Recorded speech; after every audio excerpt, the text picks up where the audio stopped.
Well, it finally happened. Somebody brought up politics, or global affairs, or a thorny theological issue, or their personal take on alcohol or tattoos or whatever else it is. The room gets very cold, everybody's looking very uncomfortable. What do you do when these hot button issues come up? In this video, I want to give you some city group help on what to do with tricky topics. Define the mission, describe the present, and diagnose the problems. First, think about some of the commitments that we make in our city groups, our goals for these groups. They include community, growth, and mission. And all three of those commitments are at play when somebody raises a controversial topic. Communities are the context for having these hard conversations. So this isn't a debate hall or the echo chamber of social media. It's a family. And yes, I know that some families don't always act like families when these things come up, especially around Thanksgiving dinner or something like that. We are also meant to be places of growth and formation, which means that it's sometimes good for us to talk about tricky topics, whereas other times it's wiser for us to move on. That takes wisdom for us to discern.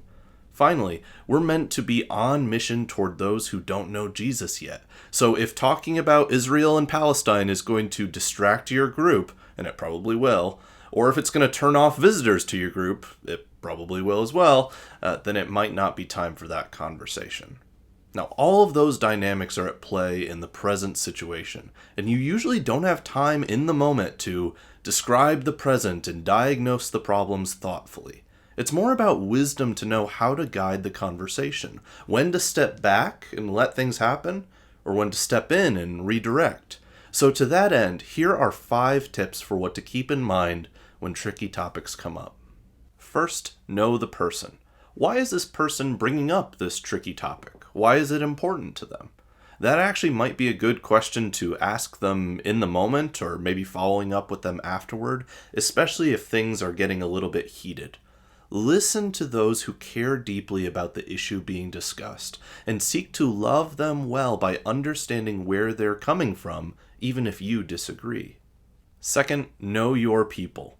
What are the different personalities in the room, and how are they reacting to this tricky topic?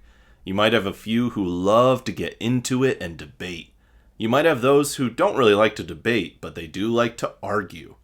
You might have people who never talk, but they're suddenly getting animated around this topic. Or you have those who never talk and they will certainly never speak up about a controversial issue. Is there a visitor present? How are they reacting to this? Pay attention if somebody is looking particularly upset or uncomfortable, because that's a sign for you that something is going wrong in this conversation and you may need to step in. Third, know yourself. How do you feel when this tricky topic is brought up? Does it make you squirm with anxiety, or heat up with anger, or well up with sadness? Maybe you don't care about the issue, but the presence of any hard conversation makes you really uncomfortable. So recognize your own feelings. Try as much as possible to manage your own emotions so that you can be present with your group, aware of what is happening outside as well as what's happening inside. Fourth, know the context. Is this a backyard barbecue where you're just shooting the breeze and something gets a little serious? Is it DNA group where you have the privacy and the intimacy and the space to talk about some of these things? Is it the middle of family night discussion and you're getting really off topic? Or is this tricky topic that someone brings up actually on topic and a conversation that's highly relevant? So be aware of the dynamics of when and where this conversation is happening.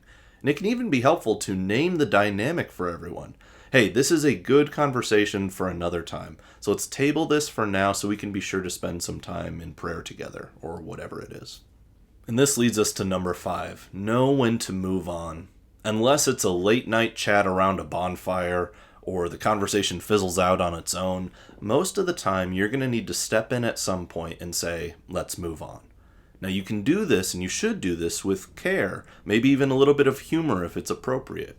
The key is moving things along without making people feel unheard or unloved. Now that can be a delicate thing, but a phrase I've found helpful is asking, hey, can we all agree that this isn't the end of the conversation? And then you're communicating to the people that you're open to talking about this again, just at a different and maybe a better time and place. As always, if you need more help, say if a tricky topic turns into a bigger conflict, then come to me or one of the pastors or elders. A large part of our job as city group leaders that we don't often talk about is modeling how to behave in complex situations.